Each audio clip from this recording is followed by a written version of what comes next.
And it's raining. Awesome.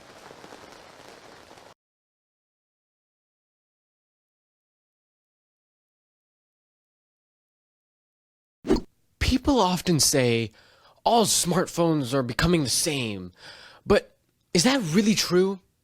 Let's take a look and a walk. So there are several big smartphone trends that we've seen in 2017. So we got smaller bezels, OLED displays, longer aspect ratios, dual cameras, wireless charging, and water resistance. So these are kind of the big trends we've noticed in a lot of smartphones. Now, by no means whatsoever are any of these bad things. My point here is that this list pretty much defines every single new feature for flagship phones this year. Don't believe me? Let's look at some of the new features from the major 2017 flagships.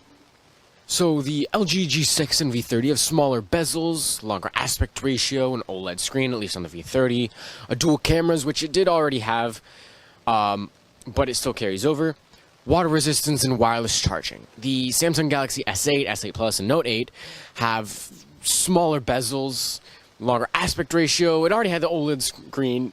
It has dual cameras, at least on the Note 8. Water resistance, wireless charging, it already had. The iPhone X adds smaller bezels, longer aspect ratio, and OLED screen. It already had dual cameras and water resistance, and it adds wireless charging and Face ID. The Pixel 2 XL, which was actually just announced today from my perspective, smaller bezels, longer aspect ratio, an OLED screen, water resistance, and stereo speakers. So those are the 2017 flagships, and we can notice there on that list, the only two features that are not from my trends list from the beginning are the Face ID and stereo speakers. So stereo speakers is not exactly new or revolutionary. I mean, Google had it on their Nexus line back in the day. And Face ID is also not really new. I mean, the Note 7 and S series has a form of facial recognition, but Face ID is definitely much more advanced, so I'm going to put it as a feature. So really, the only new feature is Face ID in all of 2017. So now, some of you guys may try to argue, okay, yeah, the V30 has all that cool camera stuff, but the V20 had a lot of that already, and that's still just kind of software stuff that can be added to any phone, and so that's why I didn't really include it. So really, that's not new. But still, that's not a bad thing at all. These are great features that are definitely welcome.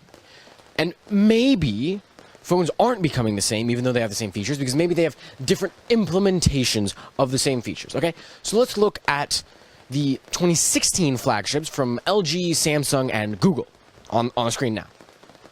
Okay, yeah, there's a fair bit of variety with how they look. But now let's look at the 2017 variants of these same phones. Which one's which? They all look the same. They're all tall screens with a little black bar on the top and bottom and pretty much nothing on the sides. Either a little curve on the sides or a tiny, tiny bezel. They all look pretty much the same, but they all look really nice. And don't get me wrong. In no way am I saying that these are bad features. Manufacturers should definitely put them. And they will, because they don't want to be behind competitors. Everyone wants to have more screen with less to hold. So less bezels is the only way to accomplish this. Manufacturers are all going to do this because none of them want to be behind their competitors. The problem is this makes them all look the same because when you remove bezels, you remove the ability to differentiate themselves. If you look back at those 2017 models, the differences were the bezels. They all had different bezels, and they were iconic bezels. When you remove the bezels, you remove this iconic element. Once it's all screen, rectangles are rectangles, and that's why they all look the same. Now, of course, some people, for the time being, do have a different approach, because there's one thing that manufacturers still need to put in the front, and that's the camera, speakers, and other sensors. So all the ones I've listed so far just have a small black bar on the top, and that's where they fit everything.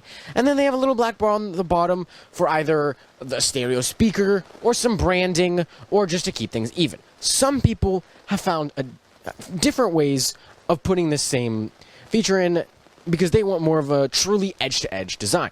So here we have Xiaomi, Essential, and Apple. So the Xiaomi Mi Mix 2 has a small black bar on the bottom, and that's where they hide the camera. And there's a tiny little cutout on the top between the screen and the frame, and that's where the speaker goes.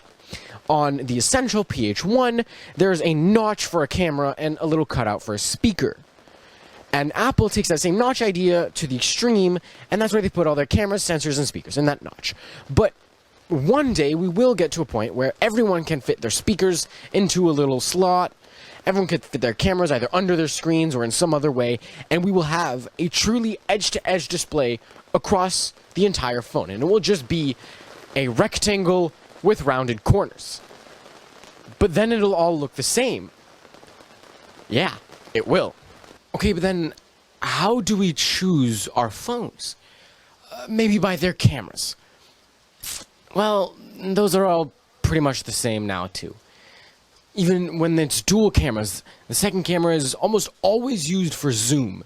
Now, some companies like Huawei have tried to use maybe a different kind of sensor, but that never really caught on. And LG, and actually even the G5, the second camera is a wide angle, but it's still just a new lens. And in the end, it all boils down to the same. Cameras are all just great cameras nowadays. Any flagship will most certainly have a very good camera. So it's very hard to nitpick the differences between them now. Even performance. All phones are just snappy. They're all fast. They're all great. They're all powerful.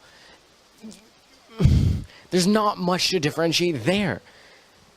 In all honesty, right now, there isn't much. I mean, there are a few little things like the exact grip, the placement of the fingerprint scanner, that can differentiate them in 2017, but very quickly, they'll all become the same phone. So manufacturers need to find some other feature to differentiate themselves. For example, a removable battery. Whichever company makes a flagship phone with a removable battery has pretty much guaranteed my money at this point. But it doesn't even have to be that. Things like the V series old second screen. Companies need to find new ideas, new features, physical features, not just software, physical features that help them stand out. That's the only way that the phone market can really get anywhere. If companies can't do this, they might as well just all sell the same phone, slap their own branding on it, and call it a day. No. This part of the video is directed more towards the manufacturers. Try to find these cool new features to put into your phone. Even if it only applies to a niche market, or even if it'll only really appeal to enthusiasts, still put it in. Because guess what? The people who are ultimately selling the phone are the reviewers on the internet. People like me, like MKBHD. We're enthusiasts. So if you put a feature that enthusiasts find really cool or really exciting, we're going to say that this is a really cool and really exciting phone. And then people are going to buy it. That's how you're going to sell more phones. By putting niche features, anything at this point, to differentiate yourself from the competition. Put these features that your competition is putting, plus an extra step. But anyways, that's just my 2 cents on the phone market as it is in 2017. If you guys agree or disagree, let me know in the comments below. Don't forget to leave a like if you like this video and subscribe to see more cool videos like this one. And as always, I will see you guys in the next one.